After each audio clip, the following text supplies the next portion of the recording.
how to use the one-handed mode on the Google Pixel 8. First, go to the settings. In the settings, search for system. Click on system. Now click on gestures. Then click on one-handed mode. And here you can turn on the one-handed mode.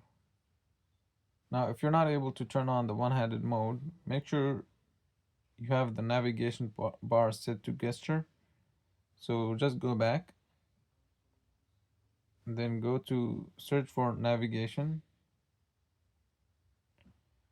Then click on navigation mode. Make sure you set it to gesture. And then go back to gestures. And then one-handed mode, and then you can turn it on. Now this one-handed mode feature is really useful because it helps you use your phone with one hand. So to use it, just drag the middle bar down.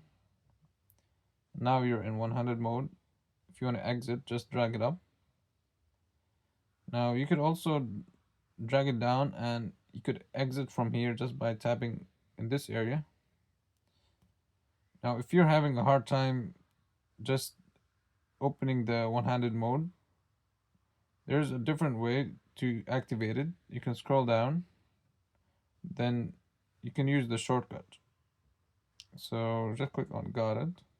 So if you tap over here, this will activate the one-handed mode. If you tap again, this will deactivate it. So now I'm in one-handed mode. I can just go to my quick settings. I can do whatever, and then I can close it. That's how to use the one-handed mode on Google Pixel phone. Thanks for watching.